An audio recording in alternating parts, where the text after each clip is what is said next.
ลืมปรับภาพพี่โอ้โหเย้เหลืองเหรอฟรีไฟเลยนี่มันให้ซื้อจริงด้วย ไม่แค่ฟรีไฟเลยว่ะ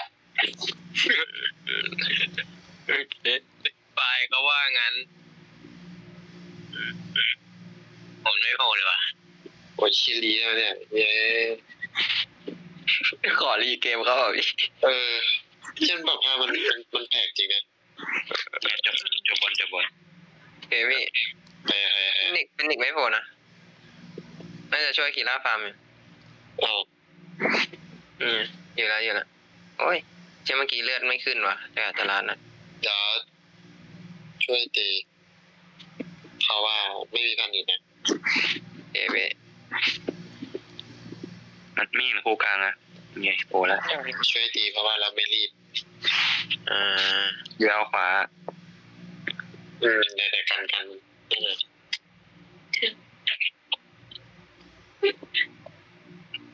มันมีรับเลยรับเลยถ้ามันฟาร์มเสร็จก่อนนะฟาร์มเสร็จก่อนใช่ฟาร์มเสร็จกัน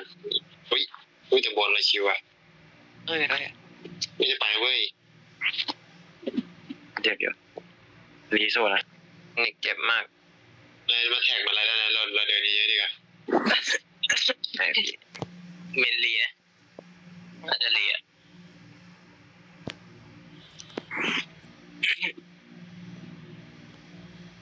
บนเฮ้ยอันนี้กีฬาบนเกี่ยวอันนี้แล้วนะเว้ย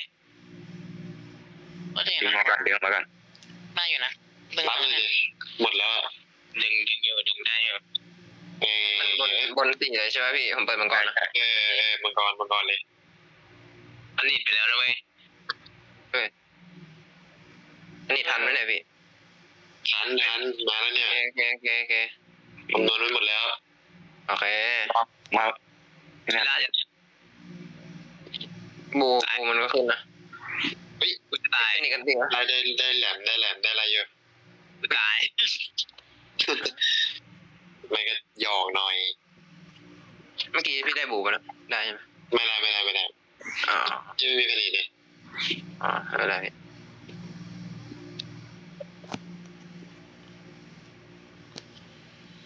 เราจะเอาคลิปทุกตัวที่มีเพราะว่าเราไม่รีบกินป่าพี่ไว้ใจผมได้เดี๋ยวผมดูแลให้แรงได้เว้ยอย่ามันซีล่าหายเว้ยเป็นที่หายระวังไปกลางไปอยู่นะกลางไปอยู่นะเรียนละเป็นหนึ่งมาเสริมนะโอ้ไม่น่ารอดชีวิตละโดดไปเว้ยซีนหมดแล้วอ่ะโอ้หมดแล้วพี่โดดแล้วหมดแล้วดับซีนหมดแล้วจะให้ฟิกเอ้ยตายหมดแล้วไอ้เหี้ยล่วงไวจังวะพอผิดพลาดทางเทคนิคเบิร์ดหมดเลยเมื่อกี้คือเขาพิมพ์ดีไว้ของดีนะเดียวพี่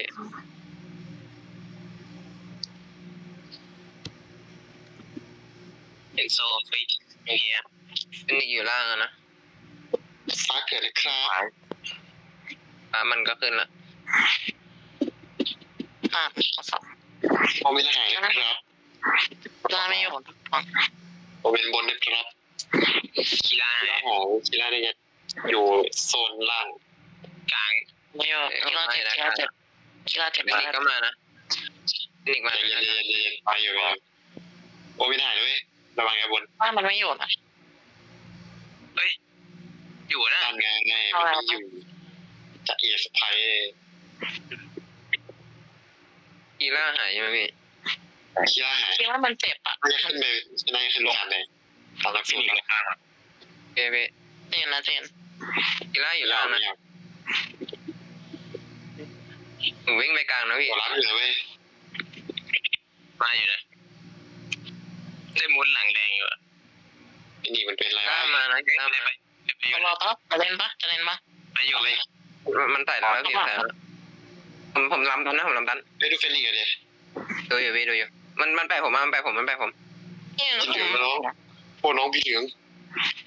อะไรพี่ไม่เป็นสวยพี่ว่าเมนอยู่ไหนนะ นล่างมันไม่ดันป้อมเหรอพี่บน ดันไล่เลขบนกันดิ ไม่เอากลางได้เนี่ย เผื่อได้กลางได้ล่าง เอาดิพี่เอากลางไปเลย เอาเย็นเลยเดี๋ยวผมเกิดมาผมไปรับบนเอง มันบ้า โอ้ มาก ย ไปตามไปรับบนเองอ่ะผมไปนี่ มันแตกเลย เลย คุบเลยมังกร ผมเจ็บป่ะผมเจ็บผมตีรอแล้วกันพี่เดี๋ยวพัน นี่ นี้ เราเลย ผมดึงลากออกมาทีเลนนะ ทีแมนบน โอเมนไม่ขึ้นนะโอเมนไม่ขึ้นนะโอเมนไม่ขึ้นไหม เออ ไม่มีไรน้อง เดี๋ยวพี่ จับแล้วปู่มาแล้วโอ้ เอ้ ย ยเอาตัวไม่ได้ไปเอาตัวรับล่างไป เยอะไป เดี๋ยวผมอยู่กลาง บน3เว้ยเป็นจับแล้วนะ เอากลางแล้วไปเดี๋ยวช็อกโซนให้เอากลางไปเอากลางไปเดี๋ยวช็อกโซน ได้เดี๋ยวผมตี รับกลางไปรับล่างนะเว้ย พี่รับเลยผมตีผมประ ตี กาศ ได้เราออกก็ได้นะตีได้เราออกก็ได้ ครับ เดี๋ยวมันมา คนรับให้หน่อยดิ ผมวิ่งไปกลาง4ตัวนะกลาง4 ไอ้ ตัว อีกล่างนะ ใช่พี่ผมมันน่าจะเข้าบูแล้วนะเข้าแล้ว เดี๋ยวตกอะไรให้ถ้ามันจะเข้า เอ้ยกลางไม่มีช็อกอยู่ไม่เป็นไร เป็นอีกล่างโอ้โหเจ็บไปโดนอะไรไม่รู้เนี่ย เฮ้ย เป็นอะไรกับฟ้ากู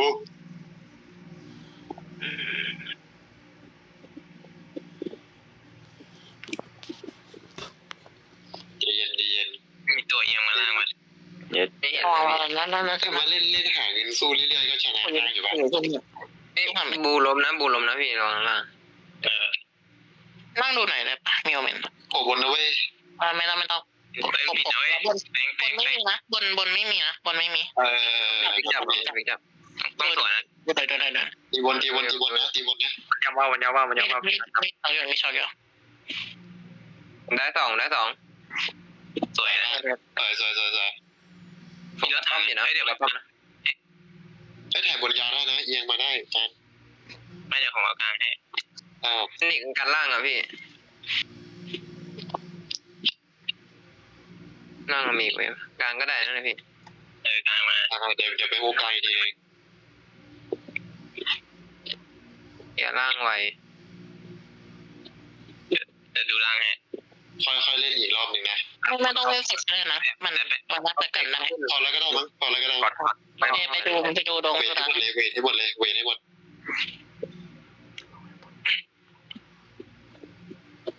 เอาเมน พี่ก็เป็นฟิกแล้วนะ อะไร ฟิกไปแล้ว มันไม่มีฟิกดูอยู่นะ เปิดรอเลยนวดรอ ได้ผมเอาก่อนของมาป่ะ ได้พี่ สองวับ ก็ดีนะ พี่ตีชักโอ้โห เพราะมันเห็นแล้วว่า พี่ได้เยอะถ้ามันเห็นเรารีบเบิร์ดเลยพี่ ไม่ได้ดี โอ้ยซีวันตีกว่าพันอีไม่ได้หรอ ไม่ได้มั้ง อันนั้นไม่รู้อ่ะพี่ไม่ได้เล่นซิล โอเค ดูอยู่นะ กูบูแล้ว ไม่มีรีอะ โอเค อีสิไม่มี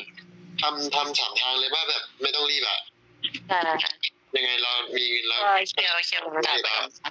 เชียร์มันกัน จบกันอยู่นะ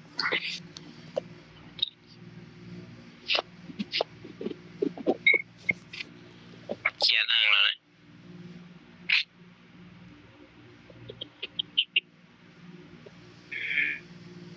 เดิน บนกลางเข้าจบแล้ว เชียร์มันกันทั้งหมดแบบนี้แล้วใครเล่น เดี๋ยวดูล่างให้ พี่เหลือแวนการ์ดบนตัวหนึ่งนะมีแวนการ์ดบนนะ พี่มองอยู่ ปล่อยล่าง แล้ววะเราเคลียร์ไม่ได้ ผมอยู่เคลียร์แถวนี้แหละ จะดูตรงเนี้ย ถ้ามันจับเดี๋ยวช็อกไล่ให้ เนี่ย เดี๋ยวพี่ทำเนี้ยบนเรื่อย มันเดิน5นะพี่ลองนะ ไม่เป็นไร เดี๋ยวกูแบบ มันเดิน5แต่มันไม่เอาเยอะ มันไม่ดิ้นเนี่ยแล้วก็ได้อยู่ มันหาตังค์นะพี่ แต่เรารวยก่อนไงหาไปเรื่อยแล้วก็รวยก่อนดีอ่ะออโต้แดงได้นะเว้ย เรียบร้อยพี่ มาแล้วเราไม่บอกเรา ยี่เว็บหน้ารอ ดูหน้าที่เหรอ ทำข้างก่อนค่อยกลางพี่พี่เมย์ เอ้ยมัน โอ จะ เมน จับ อยู่ฟ้านะโอเมนอยู่ฟ้าเอ็นโซอยู่ฟ้าด้วยน่าจะอยู่เยอะอะพี่ ดูล่าง เรื่อยๆเราใจร้อนอยู่ รอยังรอยังไม่เอา เรื่ กัก อยๆเราใจร้อนปะ กักเว้ยไม่มันบีบมันเคลียร์ด้านนอกก็ได้ โอเค ก็ได้ ถ้าไม่แฟนมันก็ไม่ได้ตังค์อะยังไงเราค่อยไปหาเล่นตอนก่อนอะ ได้ ไม่ต้องโผล่เยอะ แต่เราต้องเวทเล็กเรื่อยๆชิว จะดูล่างไว้ ๆแรงแม่งเลยเป็นอีกจะเข้ากลาง เฮ้ยคีล่า ลาแต่ โอ้เยอะจัดเลย ผมตามอยู่นะพี่ตรงคีล่า อันนี้ ไปนะไป ลงฟินิกตัวเดียวนะ มีรัก ไปอยู่นะ ชิวๆเวทแดงใช้เวทแล้วเฮ้ยรอคุมตรงนี้รอเลยได้ปะ ไม่มันโผล่อ่ะเดี๋ยวถ้ามันแทงมาแต่ถ้ามันแทงมาโดดซอกนะ เฮ้ย โดดอยู่ไหน ไม่อยู่นะอยู่มิน คีล่าย่ำนะคีล่าย่ำ มึงแค่เราไหว ไม่ยืนไหว ไหวหมด โอ เล เมน ย จับผมแล้วนะโอเมนจับแล้วนะหมดแล้วโอเมนอะ อมไม่ใช่อมใช่ไหม เดี๋ยวผมไปรับกลางมาให้พี่ เออ นั่นมาของไม่ขึ้นนะ ไปโค้ดบอกอย่าดู15 นาทีไง โอเครอ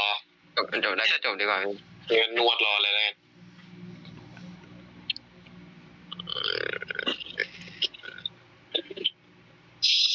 มึงล็อกใคร ตบไม่ยากนะนั่นไปเอาบนกันก็ได้มีเว็บ กลางยังไง บนนี้แหละ มีบนมีไม่ก็ถ้าไม่ได้ไปเอาดาก็ได้ เดี๋ยวผมโฟกัสป้อม เฮ้ยมุมสวยนะ ไม่ต้องไปเอาดาก็ได้นะ เยอะนะมันเยอะนะ มุมสวยจังเลยนะ ช็อกแรกให้ เฮ้ยโอเมนก่อน ผมดูเมนอยู่จับแล้ว แต่ว่าเราต้องจัดสุดแล้วแหละ เข้ามาเลย สวยเวอร์สวยงามอลังแท้ เวฟเข้าด้วยเนี่ย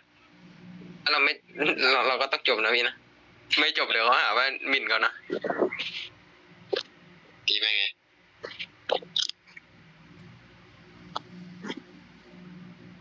เนี่ยเหมือนที่โค้ดบอกว่า